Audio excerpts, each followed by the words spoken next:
Hello, everyone. My name is Kevin Sitters, the president of VinConnect, and it's my great pleasure today to introduce Erni Loosen, the proprietor of the renowned Dr. Loosen estate in Germany. Dr. Loosen is perhaps the most well-known German wine brand in the U.S. market, having produced and sold a range of high-quality Rieslings here for decades. Today, the core of their production is a full range of Rieslings from Trocken or totally dry wines, up the scale of sweetness of Cabernet, Spätlese, Auslese, and BA and TBA sticky dessert wines. Ernie is also well known for his curiosity and creativity, and I'm thrilled to have him join us today to talk more about the evolution of the Dr. Loosen estate and the various new and exciting projects and partnerships he's pursuing today to expand his and the estate's reach and vision. So welcome, Ernie. It's great to see you again, and thanks for joining us. Hey, nice to meet you again. Well, look, perhaps a place to start would be to give our audience the brief story of kind of your personal background and how you came into to running the estate and finding yourself in charge of this thing. Well, no, I took over a typical family estate here in Germany in the Mosel River from my father, 1988. The background, of all these family estates, it's about 200 years in the family. A lot of these bourgeois family estates here in the Mosel are going back to Napoleon, when Napoleon was here, because he added all the church property. And suddenly bourgeois families have been able to buy property, because in these days, 200 years ago, everything was Catholic here. Half of the Mosel and more all the property belonged to the Catholic Church, or Catholic, donations, or to the bishop himself, or to the church of the city or the village church, and then when Napoleon came and confiscated all the church properties, he sold then these church property on auctions, which was called secularization auctions. He sold it away, financed all his wars throughout Europe by confiscating the Catholic Church property. They had been the richest entity in these days, and but that was the chance then suddenly that bourgeois family, which had money, they could buy whole estates, and so famous estates from the Mosel like von Schubert, Maximin Grünhaus, or Egon Müller, that was the private residence, the private estate of the bishop himself, which was confiscated and sold away. So the family of Müller, or his ancestors, had been able to buy it on these auctions, which had been in the beginning in Paris, and later these auctions had been in the Mosel. And my great grandfather, he was basically, we still have his portrait, he was a Prussian notary under Napoleon who had been leading these auctions, So he knew where the good properties had been. Yes. So that's the reason that, more or less 200 years, the property is in the family.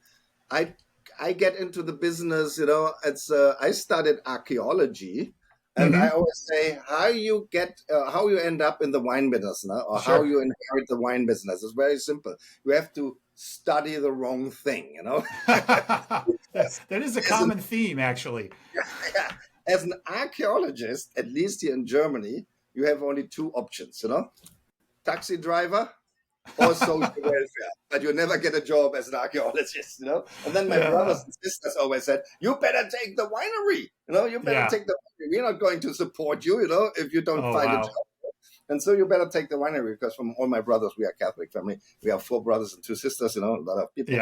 And so nobody was interested, And so that all pushed me and said, before you don't do anything, you better take over the winery. So, that is where you end up.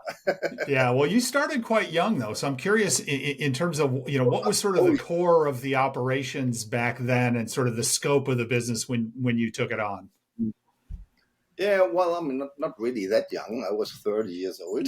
Okay. I started, it was, the life as a student was much nicer as going to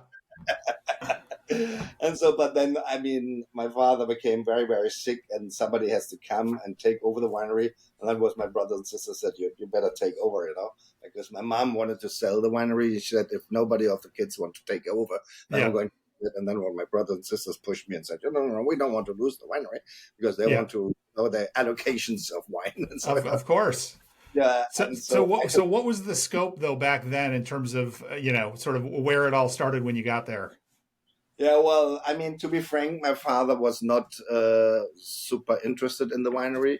He had to swear on the deathbed to his father that he was a single kid. He was the only Hmm. son, and he had to. And my grandfather, from my father's side, he was a passionate winemaker, really a passionate Oh winemaker. wow. The winemaking, he made great wines. And so my father studied law. He had his PhD in law. He was more interested in politics and these things, lawyer. But he had to swear on the deathbed of his father that he will never sell the winery. Mm. So he ran the winery more kind of as a side business. I mean, he did everything right. He had a winemaker, vineyard manager, employees, and so. Hmm. But I wouldn't say that he had a great passion, for it. Yeah. And so, this passion came back. I mean, as my grandfather had it, came back. And he always said it's the second or third generation, where it comes back again. I Yeah. always loved it. I always loved it. The only reason that I never have been so interested in it, because I never came along with my dad, to be frank. He was a very old style of patriarch. Mm. Yeah. Very, Yeah. I was just the opposite of her. I had very long hair, hippie, Yeah. I had been I mean, but with my dad, he was an old style of patriarch. It was like this the whole time, the Yeah. whole time. Yeah. And so that means that was not but then when he gets sick and my mom said, look, you can take it over, you can do whatever you like, you can fulfill your dreams and you fulfill your ideas, no problem. Go ahead and do it. But somebody Yeah. has to decide to come into the business and take it over. And then I started 88, and we really, I mean, it was an old, say, very old fashioned style, not of Hmm. winemaking. I like old fashioned style of winemaking, but it was a lot of quite run down, the whole thing. It Yeah. was highly in debt, because my father and my mom had different incomes. They always Yeah. subsidized the estate, so it was highly in debt. So when I took over, I took a totally bankrupt winery over, Yeah. completely bankrupt, and no sales. My father was never interested in selling wine, so I had three vintages in the cellar, at least five bottled vintages in the cellar unsold, highly in debt. And so when we Wow. started, we had to work ourselves out with the winemaker, with the wine. I Yeah. mean, Bernie we celebrated last weekend. He's 40 years with me now. 40 No years. kidding. That's He started. fantastic. He started with me. And so we have been working basically our ass off the first 10 years, Yeah. to So get out of. did you immediately go to the U.S. market as a way to sell some of the inventory? The U.S. market was always my father. I mean, he sold wine, and that only to the U.S. His only market was the U.S. Oh, And fascinating. my Okay. grandfather and my grandfather already. I visited once. Oh, that must be 2000. When was it? 2001 or 2002? Just before Katrina in New Orleans. And Okay. it's said that this Antoine's, this restaurant Antoine's in New Sure. Orleans, is the oldest restaurant of the U.S. Or at least Hmm. they advertise it as the Yeah. oldest Yeah. restaurant in the U.S. 300 years or more. And I visited them. That was just before Katrina. And the guy, the sommelier said, "Oh, Ernst, I was just on the attic and found old wine lists, wine cards, Yeah. up there." And so we have been going through it. The wine world, it was the beginning of the 19th century. The wine world Yeah. it was Yeah. Bordeaux, Burgundy, then for sure the sweet wines, Sauterne, Yeah. Champagne, from basically from France, and from little Italy, it was only a bit of Piemonte, and that Yeah. not the Piemonte what we know nowadays. It was Catinara and Gemma, which Oh, was much sure. Yeah. Alto Piemonte. Spanish Yeah. stuff. And then there was a Spanish Rioja, then the sweet wines from Hungary, Hmm. sweet wines, from Italy, Yeah. and Tokai and Spain, stuff. Yeah. and port and cherry, and German Riesling. And then we have been Wow. going to the German Riesling, and I said, "Oh, look, because I brought him a 20, I think it was a 2001 or 2011, Yeah. um, Berncastellai cabinet, to taste. Yeah. And then I've been going through the list and said, "Oh, look, you already had from my great-grandfather the 1921 Burgundy on the wine list. Wow. I Yeah. said, sorry, we do only every 100 years we're doing a sales pitch here. It's your lucky day. But that was interesting, you know. You found a wine from my great-grandfather on this wine list, the 1921 Burgundy Naturwein. It was not cabinet in these days. It was called natural, you know. That's fascinating. I didn't realize you had that long a history in the U.S. In terms of selling wines. My great-grandfather already sold to the U.S. Basically, the one from my mother's side, you know, who produced only fruity style wines, you know. Gotcha. Yeah. Well, so one of if we start then to talk about some of your more sort of creative projects, expanding away from sort of the traditional base of what was there when you got there. I think one of the early ones that people in the U.S. might be most familiar with is the Eroica Riesling project you have from Washington State. So I'm curious, how did that get going? How did it come together? And kind of what's the situation there now? That was early 1999, 25 years now, this project, you know, it's a very long project, you know, still going. That started basically through a friend of mine, who is my lawyer, you know, in Oregon, Oregon. His parents had been German, but they immigrated in '53 to Oregon. His father was a professor for forestry, and he still speaks fluently German because they spoke only German at home. And he also had been, he's a lawyer, a big lawyer company in Oregon, and a big wine lover, you know, Chris Herman. And he's making his own wines nowadays. And he said, "Oh, Ernst, you know, I have been just at Chateau Saint Michel and have been there with Tony there, and we had been talking through some things, you know. And you know that they're doing a joint venture with Antinori, the Col Solare.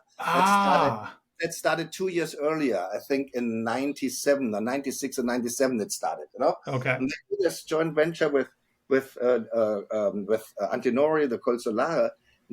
But you know, these guys are basically famous for Riesling, you know. That is the wine of Chateau where they are famous for their Riesling in the whole US, you know. And look, why you not approaching these guys, you know? Wouldn't it be a good idea to have, say, the best from Riesling of the old world coming together with best of the Riesling in the new world? And so yes, and then Kirk I knew already in these days, and he wrote basically an introduction, you know, and a recommendation and said, "Oh, we heard you already do this joint venture, but you are so famous about Riesling. We know why we're not doing something together, you know, bring the old world and the new world for Riesling together." And I must say, Alan Schub was in these days the CEO. He immediately responds and said, "Oh, what a great idea. I like this very much. You know, we're already happy about this Antinori joint venture, but we are really famous for Riesling. And sure, we have a problem. We and you guys, that Germany has a problem because Riesling was in these days still, you know, an English journalist called them super plonk, you know, cheap. And, you know, German wines in these days was only Fraumilch, you know, Blue Nun, Big Tower, Fraumilch, this cheap stuff. That's the reason the English journalists called it super plonk. And I said, we definitely have to do it. It's nothing wrong with the grape variety Riesling, you know. There's only a bad image about it, you know, sweet and cheap and these kind of things. And we definitely have to work for the image of the Riesling, which was 100 years ago, the queen or the king of the grape variety, you know, all white varieties, you know. And so it started, you know. He invited us, invited me. I came to the chateau to Woodinville. We flew over to the vineyards, you know. We had a whole day in the vineyards in Eastern Washington, you know. And so in the evening there was a handshake in the plane, you know, and said, "Yeah, let's do something together." And so it started, and it's a wonderful joint venture, you know, very fruitful, and that's possibly at least from all, you know. I mean, we created. It's the smallest wine production of Chateau Saint Michel, but we produce with Eroica the most accolades, And so In terms of awards and things. even once, I think it was the first 100-point wine of Chateau Saint Michel, which I ever had for our TBA Riesling, which we produced in '99. No kidding. Oh, that's fantastic. So and how so much it's is still it? going on, it's still going on. Mhm. Yeah, that's really cool. Yeah, and that's a wine that's still super widely distributed. I think it's easily findable for people, and I think it's built a reputation of being Yeah. a really good, Mhm. visible, delicious representation of what Riesling in the U.S. could be, which I'm sure was kind of your objective. Mhm. Mhm. Yeah, and it did a lot of good things to Riesling, American Riesling, as Yeah. our. I always thought it is not American; it is for Riesling. We have to work together to make Mhm. Riesling make Riesling great again. Oh my Right. God! Yeah. I like and it. and so it doesn't matter if it is Germany, Right. US, or whatever. That the people they think about Riesling positive again. That Right. is then they decide anyway themselves Right. what they Yeah. American, German, whatever, New Zealand or wherever Riesling is grown. And No, it so, makes but great sense. the whole project was the idea to give Riesling a chance again to establish the grape variety as a value, not a great grape variety. A grape variety which has noblesse and has the same reputation as Chardonnay, as Sauvignon Blanc, or whatever. Yeah. Yeah. Well, the last time I was at the estate back in May, I was surprised to learn about all of the other new and interesting projects you've started in recent years. Many of them, are new in a sense of new to the winery, but are things that are actually inspired by more of the traditional winemaking process and techniques Yes. of your family historically. No, yeah. There are several that sort of come to mind, but maybe we that- could start with the GG Reserve products yeah, that you exactly. started probably 5 or 6 years ago now. As I said, the Riesling from the Mosel always had a reputation worldwide. Possibly, if anything, I think the Mosel Riesling is, if it comes to export worldwide, the most known Riesling. Mm-hmm. Germany. And the reputation was always to be fruity, a fruity style of Cabernet, Spätlese, Auslese. But that is the reason that often the people think. I know I did a tasting for Oxford professors, Mm-hmm. in Oxford, these very old insects, which are Yeah. 1,000 years old, and so know everything better. And so they said, no. I showed them a dry wine, and they said, no, we don't want these wines. No. This is no tradition. No, Riesling has to be sweet and fruity, And said, no, this is not 100% true, because there was Yeah. different traditions, as it is always, There's always Yep. two sides, of traditions, because there was dry wines produced in these days, but that was people. Must be, like my great grandfather, a little bit of a grumpy old guy who had his Mm-hmm. own ideas. He produced only dry wines, and he had been believing only in dry wines, even in the Mosel. Sure, it was rather unusual, Yeah. but he believed very much a wine has to be dry, he said. A wine shouldn't have sweetness. A wine has to be dry, And so, Mm-hmm. from that point of view, and that was my father also told me always, my grandfather, he made only dry wines, and so let them very long in the barrel on Yeah. the yeast, and up to 8 years. And then it was, it's longer ago, nearly 20 years ago, a very old customer, I don't know, the guy was far over 80 years old, and he still knew my great grandfather. And Oh, wow. he came and said, I'm not sure if you know it, but my family always bought the wines from your grandfather and grandfather from Ürziger, where my father is from, because my family only drank dry wines. And one of the few producers had been your grandfather and grandfather, who produced only dry wines. And we always bought these wines from them because they had been dry. And Mm-hmm. then he gave me a bottle, because we don't have these wines anymore, because we had been French occupied soon after the war. The French and the home of the winery of my grandfather and grandfather had been, after the war, a French casino, where the Wow. eat and so drank, and so they drank everything, and So there was this very cold winter, 46 and 47. They burned everything in the chimney. So I don't have even also any things, in writing, And Mm-hmm. my father always said, your grandfather, he produced only dry wines and let them very long on the yeast. And this guy who brought me a 1947 Ürziger Wurtzgarten, what we call nowadays GG Reserve, a dry wine, and which was 2 years or 3 years on the yeast, Mm-hmm. and on the full yeast, the dry wine. In the beginning, I thought, oh my God, that was, in these days, I didn't produce much dry wines. I said, dry wine, such an old dry wine, that can't be very great, because we only believe that only the Spätlis and Auslese can age very well. Right. Sweetness, And then weeks later, I opened the bottle, poured it, beautiful color, beautiful aroma structure. I mean, sure, it's not fruit driven anymore, Right. but a beautiful matured aroma, this kind of what we call Firne, Okay.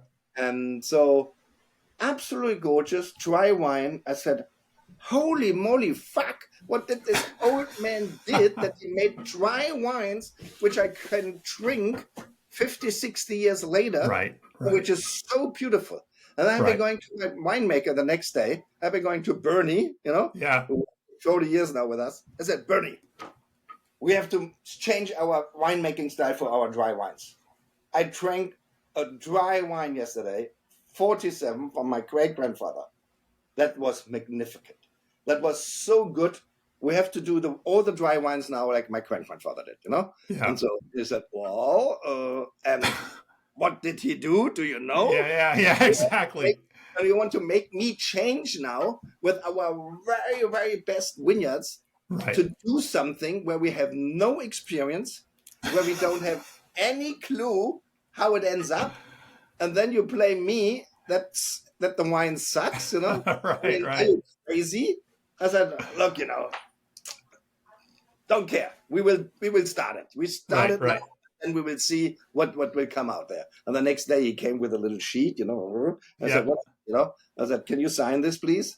I said, what is it for signing? And he said, look, if this whole thing with all your stupid new ideas, if this sucks, then it is on you, Exactly. Me, you can't blame me then, I said, yeah, sure, sign it. And let's go now. Let's do it. Yeah. And that was what I knew. He kept the wines minimum 2 years in the barrel, sure, topping up, on the full yeast, no wrecking, no soutirage, no wrecking. After the fermentation, when the wines have been dry, he let it settle down, the yeast, topped it up every 4 weeks, every month. He topped up the sulfate, topped it up, and then left it for 2 years, 3 years, up to 8 years in the barrel on the full yeast before he bottled it. And in these days, there was no filtration, no fining. Sure. So we also bottle these wines without filtration, without fining. And then we give these wines the GG Reserve, that are the 2 years in the barrel, full yeast. Nobody did this before anymore. Right, 100 years ago, I was the first one who discovered 20 years ago this kind of winemaking. Right. And but it's nothing new. I rediscovered the history of winemaking, which was a very interesting area the last century, the 19th century. There was a lot of things going on, especially making better wines, Sure. I always say, in these days, the people had a lot of time, but no technology. So they knew so much more. What does time to winemaking? Nowadays, we have no time, but therefore a lot of technology, Right. Everything. But in the old days, the people knew so much more because they had so much time to wait. And they knew so much more about what does time do to winemaking. They had the time to wait 10 years, 20 years, 30 years. I found, coming back to my grandfather from my mother's side, who has this library, 12,000 books, which I inherited. There is a book, an old winemaking book from 1907 or 1917, which described the winemaking from Riesling, from Rhine and Mosel, Hmm. They kept, in these days, can you believe it, 200 years ago, they kept the Riesling from Rhine and Mosel 20 to 30 years in the barrel on the Come full yeast, on. on the full yeast. And, I found this book, I saw this, in 1981, I was still a Hmm. student as an Hmm. archaeologist, I started archaeologist. And I found this book in the library of my grandfather. And then I thought, come on, you can't keep white wine. Right. 20 to 30 years in the barrel on the full yeast. That must be all Madeira or sherry, oxidized stuff. Sure. I mean, if you would think.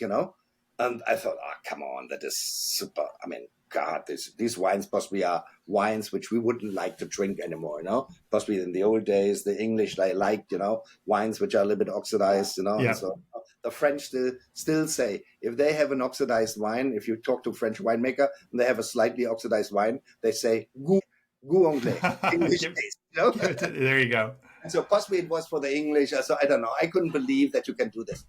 But I thought, man, I had been asking my father, I said, let's do it once, and only to prove that these wines are not anything which we would like. Right, anymore. right. So 81, I asked my dad and said, can I have a barrel of wine, a Fuder, Yep. wooden barrel, which we call Fuder, 1,000 liter. And he said, yeah, do whatever you like, because, my father was not really that much interested. And I kept this 1981, the 1981, this barrel, I kept exactly after the recipe of this old book, for 27 years in the barrel on the full yeast, always topping up. Yeah. I even topped it up with 81 because my father had so much 81 in the bottle.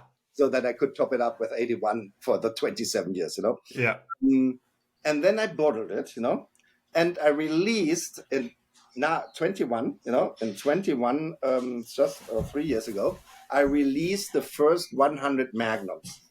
And Wow. we call this wine always our Benjamin Button wine, Yep. Every time, as I said, in 2007, 27 years, 28, in 2008, we bottled it.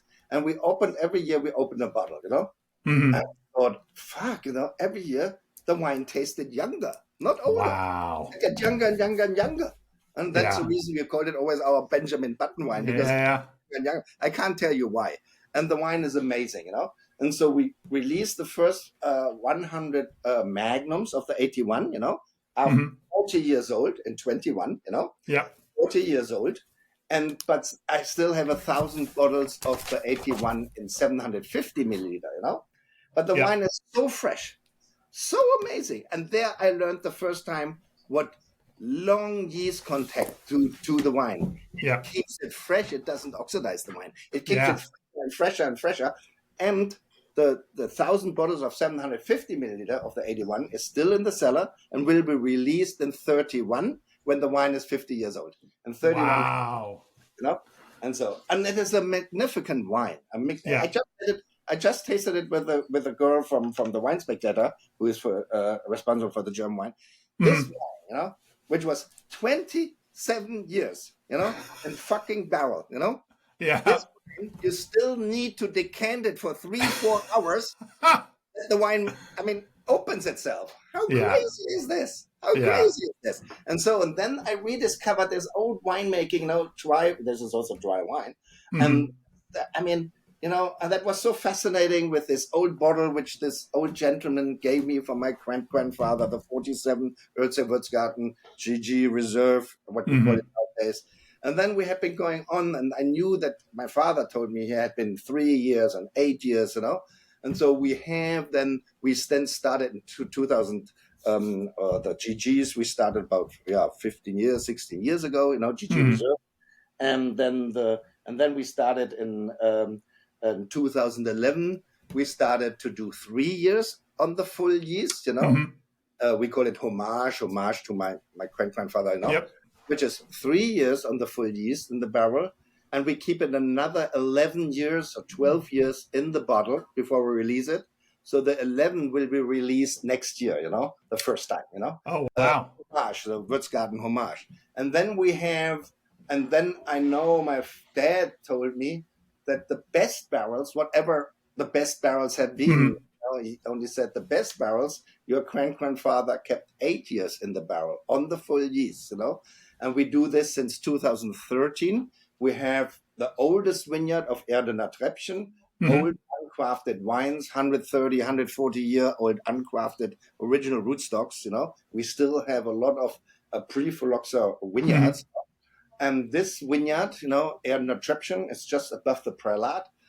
We keep 8 years on the full yeast, And every time I was just with some sommeliers from Portugal, in the cellar, And I give it always blind to the people. And I tell you, what do you think? What is it? How Right. old is it? Right. And the people taste and said, oh, yeah, is it from last year or 2 years old? I said, no, this fucking barrel is 8 years already in the barrel, on the full yeast. And they all one can't believe it. I said, Right. what? But it's so fresh. It tastes so Right. fresh, and nice aromatic, even a little bit reductive still. And so Wow. this is for me what I learned most out of, say, learning by doing, because I Mhm. didn't Mhm. have a recipe, I had only the story from my dad, what my grandfather did, because he did only dry wines. It makes nowadays also much more sense. Now we have a much more experience. I mean, I must say, Bernie, my winemaker, getting better and better every year, Yeah. It takes a long time, learning by doing, I mean, Bailey, it takes a whole life, because I would love, to meet my grandfather, Possibly, Yeah. I always said to friends, oh, let's do a seance, smoke a Yeah. lot of Yeah. smoke a lot of dope, and then Yeah. we're getting back here to the table only for 1 hour. I have so many questions to Right. him. Exactly. That would be So awesome. many questions to him to get him back for 1 hour on the table, and then asking him all these questions I have, because I don't have a recipe. All the answers I have to do learning by doing, Right. Right. But Right. that means every year you learn a little bit more. And I Sure. always said, and even such a project is a lifetime project, because you need 25 vintages at least, or Mhm. 30 vintages even better, because then you can taste all the wines, and then you see, oh, in this Right. vintage you could possibly do a little bit less, in this vintage a little bit longer on the Right. yeast, and blah blah blah. And then, after 25 years, then you start the fine tuning, Right. Right. So Right. that's the reason I have to live at least 100 years, Well, so technology comes to the rescue on that. Yeah. But that is So, the so, so that stuff was more from your sort of father's side of the family yeah, tradition, from my but you've father's side. also done some investigating on the other side of the Yeah, family and exactly, some innovation there too. that is something which I knew earlier, because these wines we still have in the cellar, or my grandfather and great grandfather, because my mom as my father had been both single kids, which Hmm. is very unusual here in this area, because a very Catholic area. I always Yeah. say in the old days they breed like rabbits, a lot of people, and Yeah. so and yeah, my grandfather from my father's side, my grandfather, there had been 10 brothers and one sister, 11 kids. Can you believe that? Wow. And my father is the only descendant. Can you believe that? And these days there have been a lot of these uncles, they Hmm. didn't marry. They prefer to go to fishing, Oh, or wow. Yeah. fishing or doing nothing, because the vineyards have been very valuable. If they Mm. inherited a little bit of vineyards, they didn't have to work. So they have been going out fishing and didn't talk, I Yeah. asked once, I was a little boy, I asked one of these six, it was from the 10, yeah, six had been not married, Yeah. six brothers had been never married, And I asked him once, I was a little kid, one of these old uncles, I said, hey, why you guys never married, And so, what is Yeah. it, He, After 15 minutes, I asked again, hey, why you never married? And they didn't like to speak, these guys, these old uncles, Yeah. And he said, it's much less it's much less stressful to go fishing as being married, he said. Ah, there you go. Oh, you might be right. And so, and that was, and therefore it was quite unusual. My mom's single kid, my father's single kid, both inherited the wine estate. My Hmm. father inherited the wine estate from his family, who had this dry tradition, which produced Hmm. only dry wines. My father gave up making dry wines in '53 when he took over. He Yeah. continued the tradition of my mom. And my mom, barely single kid, inherited the wine estate. And her family is from the Prum family, this famous Prum family, Sure. because my great-grandfather married two sisters of J.J. Prum, Oh, and wow. so the older sister and I think the younger sister. And so, it was not Muslim. The first wife died, and then he married the younger sister. Understood. And so this is the tradition from the family of my mom. They produced only fruity style wine, only the fruity style Cabernet, Spätlese, no dry wines at all. No dry wines at all. The other family only dry wines, no fruity style wine. My mom's family only fruity style, sweet style wines, Cabernet, Spätlese. But in these days, the law still limited the residual sweetness in the Cabernet, Spätlese, Auslese. Now, 71, we got a new wine law, and the new wine law was more generous, and allowed more residual sweetness. They said you can have as much residual sweetness as long as you have minimum 7% alcohol in the wine. The rest can be sweetness, And so then the sweetness levels have been going up. But before 71, the residual sweetness was limited by law. It was a very, very complicated law. It was the must weight, the must weight. If you had 7, converted into potential alcohol ripeness, So if you had 10 volume% potential alcohol sugar ripeness, you converted the 10% volume% potential alcohol sugar ripeness, you converted into gram per liter alcohol.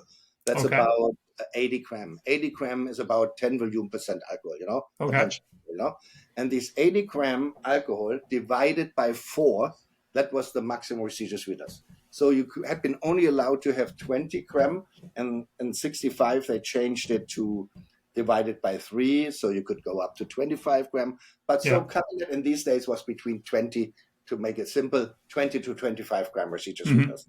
Nowadays, most Cabernet is about 50 gram residual sweetness, So twice as much, But that was why my grandfather, from my mother's side, always said, a Riesling from the Mosel needs a serving, amount of residual sweetness. Serving meant just as much to make the wine a bit more aromatic. The wines didn't taste really sweet. They're more dryish, That is what they called in the old days fine herb, Sure. And that was his saying always. My grandfather, from my mother's side, he was this intellectual guy who had this 12,000 books of library, and he always said, the Riesling from the Mosel needs this kind of dienende Restsüße, serving residual sweetness, which is just as much to make the wine a little bit more aromatic, a little more full-bodied, a little more pleasant, a little more fruity, whatever, But it was just as much residual sweetness that it doesn't taste sweet, It just tasted, more aromatic, So it's sort of like the concept in champagne of, the right amount of dosage, like just as much as it needs, not enough to be sweet. Yeah, and that it doesn't sweet, it tastes sweet, exactly. And that is exactly the same idea in the old days. And, I had been drinking so many old Cabinets and Spätlese, and I always thought, my God, that is totally enough, The wines are super, and they can also age, and fantastically. So that I started earlier than the GG Dry Reserve. The first one was the 93, 93 Spätlese, where I said, oh, Bernie, you know what?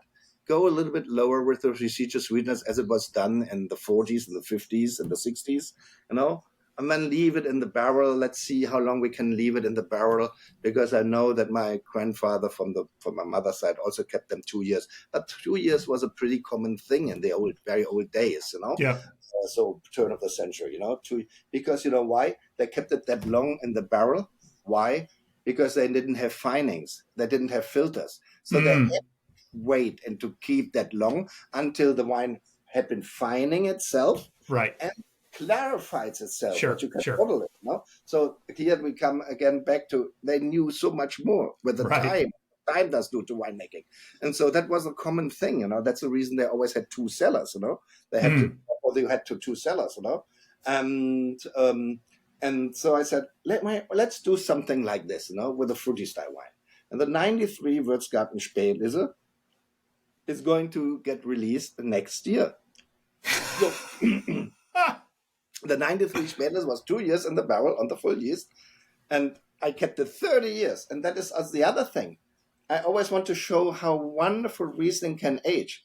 I mean, it's basically only as a winemaker you can do it, I mean, if you live in Tokyo, you have a little wine fridge in your little rabbit cage, and so you can't keep wines there for 30 years, and so, but that's the reason the people lost the idea that Riesling is so beautiful. Our grandfathers, my grandfathers, they never touched a Riesling when it was not minimum 15 years old, or an Auslese has to be 20, 25 years old. They drank these wines like claret. Clarets have been drunk old with the English. And they drank also in the old days the Riesling old or matured. And that is the whole idea behind this project. Again, a project, I mean, it takes a lot of time with my projects, So, even my sparkling wine, I keep 25 years. My sparkling wine, I keep 25 years on the yeast before degorgement. Wow. The 91 is not degorged yet. The 91 is already 32 years now on the yeast, still not degorged, Yeah. I mean, but I love this thing. I love this stuff, And so because you learn so much, what you have to do to make great wines that they can age. Because I got a little bit the impression, and I see it more and more, the wines don't age as much anymore as they did in the old days, In the old days, you could age them forever. And I think I found a tool, because that was always so frustrating for me. I said, okay, they're still nice, But if you have a conventional cabinet or Spätlese, Spätlese, whatever, or dry wine, after 10, 12 years, the color is already quite yellow, quite dark, deep, And so that was never in the old days. In the old days, 20-year-old Spätlese was still pale in color, And I thought, what is it? Is it the higher light intensity we have nowadays, this of global warming or whatever? We have 4 weeks earlier bud break, that the whole season is more nowadays in the light. In the very old days, we started picking at the 1st of November. Now we start picking at the 1st of October, even late of September. Whatever. Something happened, which I think give the wines not anymore the ageability as we knew from the 50s, 60s, 70s, 80s, But I think I found a tool with this aging in the barrel, that I see the wine, I mean, if I look now, if I open now the 2012 GG Reserve, or the 11 Homage, they're still pale in color. Wow. They're still pale in color and still fresh. Possibly this is the secret to, to fight global warming or whatever you call it. Yeah. I mean, but I'm obsessed about this thing to get these things right as it used to be in the old days when the wines have been very famous. Sure, a lot of people say, who cares? The people buy it and drink it anyway immediately. Nobody drink it old anyway. But I said, but I release it old. Then I want to show them how nice it is if you can age it, if it is aged. And so that tradition project is, I guess, 3 different wines that'll be released. You said next year. Cabinet. Well, next year we're going to release the first mixed case. It is a box of 3. There's one cabinet tradition in there, one Spätlese tradition, and one Auslese tradition. The cabinet is 2012 Wählener Sonne cabinet. So 2 years in the. These traditions have to be 10 years minimum in the. And the GG reserves are 4 years in the bottle. Homage is 11 years in the bottle, and the one which is 8 years, the GG, I don't know, I have no name yet, which is 8 years in the barrel, the dry wine, which is 8 years in the barrel, is another 7 years in the bottle. So it comes into the market about 15 years old. So the first one, the 13, will come to the market in 28, So I have still 3 years to think about it, I'm going to name this wine, And there you go. And then the tradition wines, the fruity Cabinet Spätlese Auslese, it's the 12th Wählener Sonne Cabinet, so 14 years old, 2 years in the barrel, 10 years in the bottle. Then the 93, my first wine, which I used in this style, the 93 Ürziger Wurtzgarten Spätlese tradition, 2 years in the barrel, 30 years in the bottle, and the 2008 Wählener Sonne Auslese tradition, also with a much lower residual sweetness. It's beautiful. I mean, it's unbelievable, If you drink such an Auslese, you can drink it like water, It's just that much sweetness to make it beautiful wine, but not sticky sweet, Right, So right, that makes it drinkable, right. And this is a 2008 Wählener Sonnenauslese Auslese tradition, 2 years in the barrel. And then, it's also 16 and 14 years in the barrel. Right, right. And this is the 3 wines which coming as a package into the market next year. Fantastic. That sounds super exciting. Yeah. So one thing that Americans I think, are hearing and seeing more of these days is Pinot Noir from the Mosel. Yeah. And it turns out that you might have found your way into some Pinot Noir from the Mosel in sort of an unusual way. So I'm curious if you could. Very unusual way, I tell you. Because in the old days, I was a super purist, I said, Yeah. it's like Burgundy. Burgundy is Chardonnay and Pinot Noir. Right. Out. Which grows there and other grape varieties, but it makes no sense because Burgundy is famous for Pinot Noir and Chardonnay, and the Mosel was always famous for Riesling. And in the old days, I always said I love Pinot Noir. I have a huge collection of Pinot Noirs from Burgundy in my. I love Pinot Noir, but I always said no Pinot Noir in the Mosel, no Pinot Noir in the Mosel. I said, everybody who grows Pinot Noir in the Mosel, you have to put on the wall and shoot them, and I was really, everybody knew me that that was your point. Okay. Against Pinot Noir and the Mosel, and then it was in 2011, 2011, an old old vigneron, an old vineyard owner, very old guy, offered me half a hectare, it's a little bit more than an acre, of Ürziger Wurtzgarten, a very fantastic Grand Cru from red volcanic soil, Sure. red volcanic soil, And I said, yeah, sure, I buy everything in the Grand Cru Ürziger Wurtzgarten. Yeah. No problem, And I said it was in January. So I bought the vineyard, and then in August, my vineyard manager phoned me in 2011, and said, hey, what did you buy there? I said, what do you mean? I bought this Ürziger Wurtzgarten vineyard. Yeah, sure, but what's in there? What's in there? What's in there? Riesling or whatever, Yeah. He said, no, I don't know, but the grapes are turning red. Said, what do you mean turning red? Yeah, they turn red here. Everything turns red here. And I phoned then immediately the little winery, the vineyard owner, and said, hey, wait a minute, I bought the Würzgarten vineyard from you in January, What my vineyard manager just phoned me and said that the grapes are turning red, I said, oh yeah, didn't I told you? I planted Pinot Noir there. I said, no, you didn't told me. I said, yeah, but also you didn't ask, I said, if I buy Montrachet, then it is Chardonnay, or isn't it? Right. And if I buy Ürziger Wurtzgarten, I never ever heard that there's Pinot Noir in the Ürziger Wurtzgarten. Yeah, but you never win the lottery. But this happens to you. It is the only vineyard which is not Riesling in the whole Ürziger Wurtzgarten. No kidding. We had Pinot Noir, and then my winemaker said to me, Ernie, you have a problem now. Everybody remembers 20 years you had been hammering against Pinot Noir in the Mosel. You have a problem now. How are you going to explain the people now that you have Pinot Noir? I said, okay, Bernie, that's a point, And then I said, look, but I always said, if people want to do Pinot Noir in the Mosel in the old days, 20, 30 years ago, then they can do rosé, should have it as a rosé, like in Champagne, Okay. And make a nice sparkling wine out of it, Okay. Rosé or nice rosé sec or sparkling wine, I said, okay, Benny, we have this now. We do only rosé, and then we Méthode Champenoise, and then we leave it 10 years on the yeast. And now the next 10 years, we don't talk about Pinot Noir. Maybe everyone will forget. Yeah, and then I kept this rosé 10 years on the yeast, and we are now just released the 13 vintage, the 13 vintage of the Pinot Noir rosé, Wow. And then we didn't talk about it, And then, to be frank, in 18, we started to do out of this vineyard, Ürziger Wurtzgarten vineyard, a small amount of Pinot Noir.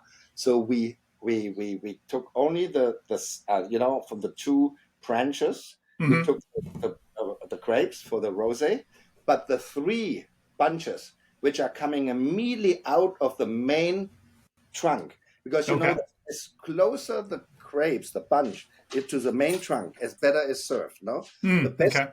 basically the best bunches, the best grapes are as closer to the main trunk. They're best served. That's the best. No, Hmm. so we take everything away and leave only the three grapes, the closest to the main trunk. We leave there and let them hang to optimum ripeness. No, Hmm. and so we know that they are about 13% alcohol, and then we harvest them, and that it makes then 1 or 2 barrels of Pinot Noir, you know.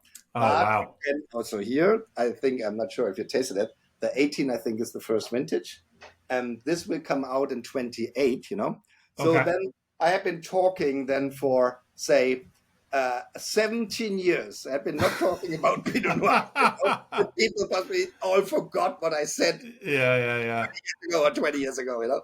So I keep my time, you see. And I just opened a bottle just recently with some friends who are big Burgundy lovers, you know. I poured it blind, you know. The Yeah. wine, absolutely gorgeous, you know. And so, Well, I but tell it's you, I tasted it when I was there, and I was absolutely blown yeah, away. I actually, think it's we do, phenomenal. yeah. Yeah. And we do a lot of work with that. We do the de-stemming. We do by Yeah. hand, you know, Oh, with the wow. scissors, you know. So because to leave the little stamp on each berry, because this little stamp, you know, because you can't do it with a de-stemmer, you know, Hmm. but Hmm. you cut every single berry with a little stem, you know, and this stem makes the finest tannins, you know. But I Ah, mean, okay. you need 40 people for one Yeah.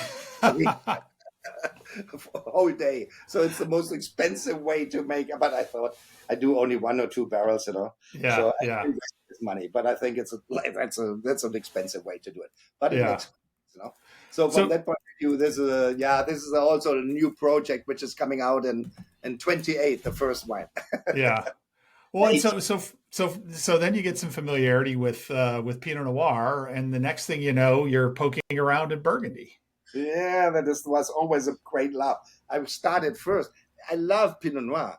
I never wanted to do it on the Mosel. Okay, by accident, I started. Exactly.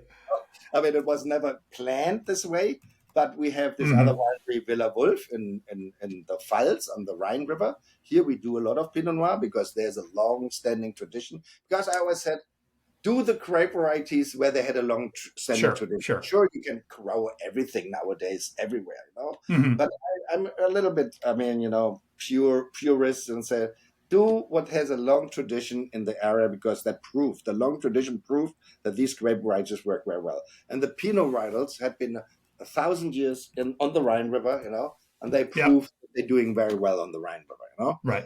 We didn't have this tradition for Pinot Noir here, and so we do Pinot Noir there. But you know, but the love, as much you love Burgundy, you know, but with these prices, you know, these crazy prices there, you know, I mean, vineyards, nobody can afford any more vineyards there. Yeah. If you're a Silicon multi-billionaire, you know, and Hmm. and so it was always a dream. So I collected for 40 years. I collected Burgundies, you know. So, but then again, you know, therefore that we had been always in Oregon. So, you know, I fell in love with the Oregon Pinot Noirs, you know. And I mean, buying vineyards in Oregon is definitely much more affordable. At, Ah, indeed. at least 20 years ago or 15 years ago. Now they're getting also expensive. So we started then our own little winery domain in Oregon, J. Hmm. Christopher, and then Hmm. another smaller domain. It's called Appassionata, where we do also only 2 years in the barrel, 10 years in the bottle. You know, the same thing what we do in Germany. Very Yeah. unusual for American wines that you keep wines 2 years and longer in the barrel and then Sure. don't release it before they're 10 years, 12 years old, you know. Hmm. And so the old idea, the people should drink Pinot Noir old. But then I got by, I don't know, it was a pure coincidence, you know. A friend of mine, where I always stayed, owns the Vieux Chateau de Puligny-Montrachet, you know. It's Okay. the old chateau, the oldest there are two. There's Chateau Puligny-Montrachet from the Monty family, which is Hmm. down the hill. And there's the Vieux Chateau de Puligny-Montrachet, which is from 1450, so 400, Oh, 500 wow. years old, you know. And so, and this is just up the hill, you know, just on the borderline of the village, you know. Okay. And he bought half of the chateau. A friend of mine, a Dutch guy, Jaap Reinders, he bought this thing 10 years ago, and turned it into a kind of a bed and breakfast. You can rent it and so on. But Okay. he's often there. And when I'm in Burgundy, I can always stay with him in this Mm-hmm. house. And then he phoned me suddenly in 2019. He phoned me and said, Ernst, the other half of the chateau is for sale. Do you want to buy it? I said, I mean, are you kidding me? What should I do? What should I do with half of a chateau in Burgundy? Right. Especially if you keep it with we Germans, if you keep it with a saying, what an old German saying of our most famous poet, Johann Wolfgang von Goethe, 200 years ago. He was the most famous, still until today, the most famous. And he always said he loved drinking wine, this old poet, Mm-hmm. And he always said, the Germans don't like the French, but they love their wines. I like it.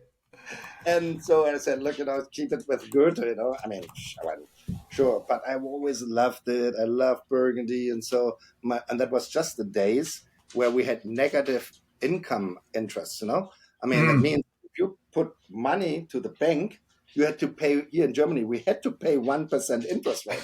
You had to pay the bank to keep the money. Yeah, I remember that. 1%, can you believe it? And my brother said then, look, it makes more sense to invest into something property. Sure. And Burgundy can't be, how you said, that can't be a wrong investment, Yeah. I mean, so nice old chateau and so, And the funny thing is, the real estate is not that expensive. It's only the fucking vineyards which are crazy. Oh, yeah. How about that? But real estate is not that. We had been amazed about the price. It was not so much, okay, you had to renovate and everything. Well, I was going to say, that's why it's cheap is, renovating something from the 1400s will. Yeah. So we decided to buy it, and so beautiful place, really beautiful place. And then, I thought, we are all tight-fisted here in Germany, and I said, look, we don't want to pay from private money, so we have to start a business there that we can write off the expenses, There you go. The costs, And I said, okay, then let's start a negos business in Burgundy, And suddenly, and then I had this wonderful friend, Manu, Manu Boucher, and Manu I know since long time when we had been always the sole agent of Nicolas Potel in the US, Sure. And Manu worked for Nico, and it was always our contact. But he doesn't work for him anymore. And I said, hey, Manu, do you want to come with me into this new project?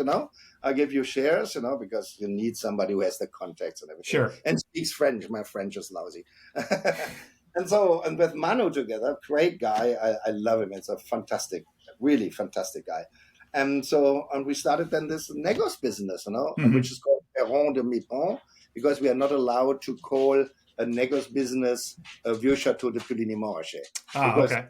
Chateau and the name of a village is only allowed in the name if it is estate bottles. If I have in the clos or something. If I have produced my own grapes from my own vineyards, I would be allowed to call it Vieux Chateau de Puligny-Montrachet. But as long as it is a negos business, that means we buy grapes or we buy young wine and we only élevage, we keep it then, 14, 15, 16 months in the barrel, which they call élevage. Then you are not allowed to use the Vieux Chateau de Puligny-Montrachet name. So we use then, I have been going through an old book, from 73, Simon Loftus. I know him. He was an old customer. As an English gentleman, very old wine merchant up Adnams, up in Suffolk, And so he wrote, I mean, the English, they know, I mean, they in already Burgundy and Bordeaux, they know everything, Sure. And he wrote a wonderful book in 1973.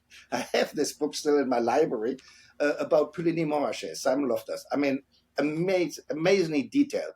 And here he has a whole chapter about the Vieux Chateau de Puligny-Montrachet, which is not a winery anymore. There is no vineyard anymore. Yep. Or the only vineyards which belong to the, I mean, just in front of us, it's called the Clos de Vieux Chateau de Puligny-Montrachet. The grapes are sold to Carillon, Okay. And here, I heard I read about this old story, and the builder and the founder and the first owner of the Vieux Chateau de Puy-Morges was an old aristocrat, which called Monsieur Perron de Mipon. He was the builder Okay. and owner of the first builder. 1450, he Mhm. built old chateau. He was a gentleman. He was the mayor of Beaune. He was the mayor of Beaune. And he built the Vieux Chateau, was the first owner, and I have been going to my trademark lawyer and said, can you check if Perron de Mipon is still Right. available? So it was available, so I got the trademark on it, and so I thought at least it's a nice name which reflects the history of the old Sure. chateau, because it's the builder and the first owner of the Vieux Chateau. So that's the reason the brand is called Perron de Mipon, and we produce then Bourgogne Blanc, Bourgogne Rouge.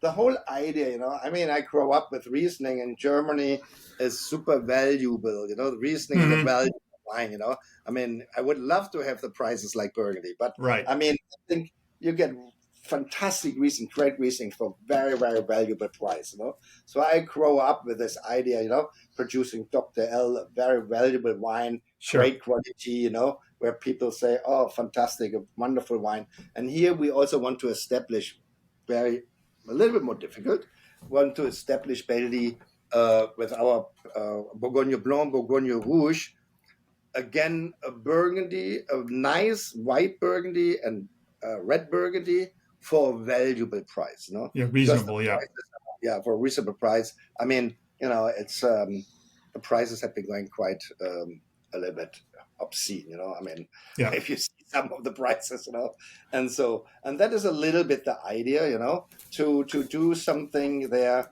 to get something again into the bottle, which is a very good price for the quality, and so that is what we both working on, Manu and me, And are those wines available yet in the U.S. market, or will they be sort of coming? Not yet, because we just so it's a thing which is new, and we are just building it, and we are just doing some negotiation with, potential, interested people, and so from that point of view. But we want to take our time a little bit, instead, throwing it like dough to the wall and see what sticks. That is not the concept, Yeah, well, that's super exciting. Well, look, I'm sure there are more of these we could talk about, but we've run on a little longer than I would have hoped. All of these things sound like they're special, small production, and an observation here before we wrap up is, for folks who would be interested in getting access to them, your mailing list is a great way people can do that. They can sign up at your website or on our website at vinconnect.com on the Loosen page. And we'll put that in the show notes as well if people want to find a way to get access to so many of these exciting, cool, and interesting things that we've talked about. Yeah. Well, look, thanks very much for your time. I appreciate any final thoughts for our audience or other things you want to share. No. I still have a lot of other things in the cellar, for my brother, he's, I think I have now 800,000 or 900,000 bottles of reserve and all these wines. Keeping 2, 4, 5, 8 years in the barrel and so on. Yeah. It's getting more, and then we age it, and that's 6, 7, 800,000 bottles, And my brother last time said, I don't know. I have no space anyway because I put every year 50, 60,000 bottles away, Yeah. Aging 10, 20, whatever years, And he said, all the cellars are full, I rented already 5 cellars. They're all full, because I was just tasting wine with the winemaker. Mm-hmm. I said, oh, we leave this for 10 years away. This we put this way away. And it's another 50. My brother said, I have no space anymore. I don't know where to put it. I said, Thomas, that's very easy, you have to rent another cellar, And then he said, I don't know this whole thing, I always thought we produce wine to sell it, not always to put it away, And I said to my brother, look, Thomas, he's 10 years younger than me, the young boy, boys, the young brother, And I Yeah. said, Tom, look, I have a vision, I have a vision, I'm 100% sure we are the only people who are going back to history, making wines Right. like our great grandfather. And we store wines for so long, and we do have excellent examples for. I'm 100% sure I have this vision. This becomes a big thing because Yeah. we're not with us anymore. You and me might not gain from it, Yeah. but your daughters, your daughters Yeah. who are going to take over the winery, they can sell wine in 20 years when they are in power, they can, Right. and when they're not stupid and continue it, they can always sell wines which are 10, 15, 20 years Right. in commercial quantities, to Right. the people. Nobody else has this, Right. Super So rare. I invested my whole life for that. So Right. they gain from it and they can Right. just continue it, If somebody else wants to do it, he has to wait also 20, 30 years Right. first. Right. And you know what my brother said? What's that? You know what our old Bundeskanzler Helmut Schmidt said? I said, oh, what did our old Bundeskanzler Helmut Schmidt said? He said, if you have visions, go to the doctor.